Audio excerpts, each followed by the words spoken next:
Assalamualaikum warahmatullahi wabarakatuh.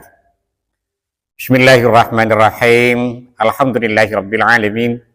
Allahumma shalli wa sallim ala sayyidina Muhammadin wa ala alihi wa sahbihi ajma'in. Amma ba'du. Sahabat Gema Nusantara dimanapun saja Anda semua berada, syukur alhamdulillah kita panjatkan kehadirat Allah Subhanahu wa taala, karena dengan rahmatnya hingga hari ini kita masih ditakdirkan untuk bisa berjumpa kembali dalam acara kajian kitab di channel YouTube Gema Nusantara. Teriring sebuah harapan, semoga kita semua senantiasa dalam lindungan Allah Subhanahu wa taala, dimudahkan segala urusan dan dihilangkan segala macam bentuk kesulitan. Amin amin ya rabbal alamin. Pada pertemuan kali ini, insyaallah saya akan membagikan satu faidah yang sangat agung, yaitu sebuah wasilah yang bisa kita lakukan untuk menyampaikan hajat kita kepada Allah Subhanahu wa taala, agar Allah mengabulkan hajat kita yang secara akal hajat itu sulit untuk bisa dicapai. Tapi betapapun besarnya sebuah kesulitan bagi kita, namun bagi Allah Ta'ala itu sama sekali tidak ada yang sulit. Insya Allah barokah bacaan ini, segala apa yang kita inginkan akan diijabah oleh Allah Subhanahu wa Ta'ala. Dalam menyampaikan penjelasan berikut ini, saya mengutip keterangan dari maqalati ba'dil ulama, dari dawuhnya sebagian para ulama, dengan harapan semoga kita semua senantiasa mendapatkan barokah dari para beliau, dan mudah-mudahan para sahabat yang mengamalkan bacaan ini selalu dalam lindungan Allah Subhanahu wa taala, dimurahkan rezekinya, dilunaskan hutang-hutangnya, dimudahkan urusannya, dan dikabulkan segala hajatnya. Amin amin ya mujibas sailin. Di mana dalam kitab ini diterangkan, Bismillahirrahmanirrahim. Qala al-muallif rahimahullahu ta'ala wa nafa'ana bihi wa bi'ulumihi fid dharaini amin.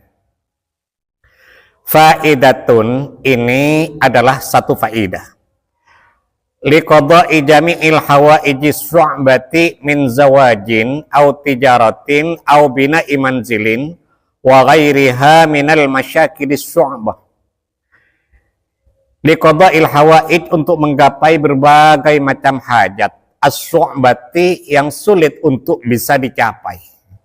Min zawajin, seperti perjodohan, baik untuk dirinya maupun misalnya untuk menjodohkan atau menikahkan putra-putrinya yang butuh biaya besar. Au tijaratin, atau untuk kelancaran usaha seperti bisnis dan perdagangan-perdagangan lainnya. Au bina'i manzilin, atau untuk membangun sebuah rumah yang butuh biaya besar. Wa ghairiha minal masyakidis su'bah, dan lain sebagainya untuk urusan-urusan yang sulit untuk bisa dicapai. Jadi pasal ini menerangkan tentang sebuah bacaan yang bisa kita baca ketika kita menghadapi satu problem, satu masalah yang secara akal, secara logika sulit untuk bisa dicapai dan untuk bisa dipecahkan. Nah, ketika hal ini terjadi, apa yang harus kita lakukan?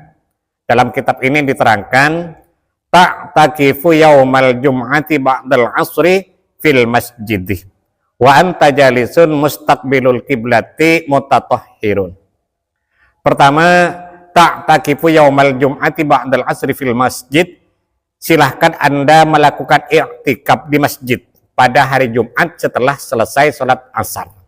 Jadi kita sholat asarnya berjamaah di masjid. Setelah selesai sholat asar, kita tetap i'tikaf di masjid itu sampai masuk waktu maghrib. Wa anta jalisun mustaqbilul kiblah, dan Anda dalam posisi duduk menghadap kiblat, mutatahhirun, dan dalam keadaan suci, artinya punya wudhu. Apa yang kita baca di situ? Pertama, tusalli 'alan nabi sallallahu alaihi wasallam bi ayyi sighatin syaa ihda wa arba'ina marratan. Silahkan Anda membaca selawat kepada Nabi besar Muhammad sallallahu alaihi wasallam bi ayyi sighatin syaa, Sholawat apa saja bebas. Berapa kali kita membacanya? Ihda wa arba'ina maratan, sebanyak 41 kali. Jadi yang pertama, di saat kita i'tikaf setelah sholat asar itu, kita membaca sholawat kepada Nabi besar Muhammad Sallallahu Alaihi Wasallam. Sholawatnya bebas apa saja, sebanyak 41 kali. Tsumma taqra'u hadhil kalimati min ghairi adadin hatta dakhala waqtul maghrib. Kemudian setelah selesai membaca sholawat 41 kali, silahkan Anda membaca bacaan berikut ini tanpa dihitung. Min ghairi adadin, tanpa pakai hitungan, hatta dakhala waqtul maghribi, sampai masuk waktu maghrib. Wa taqtumu bis salati 'ala nabi sallallahu alaihi wasallam ihda wa arba'ina marratan. Setelah selesai, maksudnya setelah masuk waktu maghrib, kita berhenti membaca bacaan itu tadi. Wa taqtumu bis salati 'ala nabi sallallahu alaihi wasallam ihda wa arba'ina marratan. Dan silakan Anda menutupnya dengan pembacaan sholawat kepada Nabi besar Muhammad sallallahu alaihi wasallam sebanyak 41 kali. Setelah selesai sholawat itu dibaca, maksudnya sholawat sebagai penutup, summa tad'ullaha ayyaqdiya hajataka bikulli khusyu'in wa khudu'in. Silahkan Anda berdoa kepada Allah, minta apa saja yang ingin kamu minta terkait dengan hajat Anda. Bikulli khusyu'in wa khudu'in, dengan penuh khusyuk, dengan penuh tadarruk kepada Allah Subhanahu wa taala. Telah berdoa, summa tusalli al-maghriba jama'atan. Silakan Anda melaksanakan salat maghrib di masjid itu dengan berjamaah. Summa ta'udu ila baitika fa inna hajataka tuqda insyaallah taala. Kemudian silakan Anda pulang ke rumah Anda, maka hajat Anda insyaallah bisa dicapai pada saat itu atas izin Allah Subhanahu wa taala.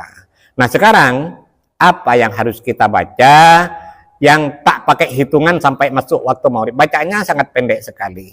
Bacanya adalah Bismillahirrahmanirrahim. Ya Allahu ya Rahmanu ya Rahim. Ya Allahu ya Rahmanu ya Rahim. Ya Allahu ya Rahmanu ya Rahim. Ya Allahu, duhai Allah. Ya Rahman, wahai Zat yang Maha Pengasih. Ya Rahimu, wahai Zat yang Maha Penyayang. Itu. Jadi pertama kita sholat asar berjemaah di masjid.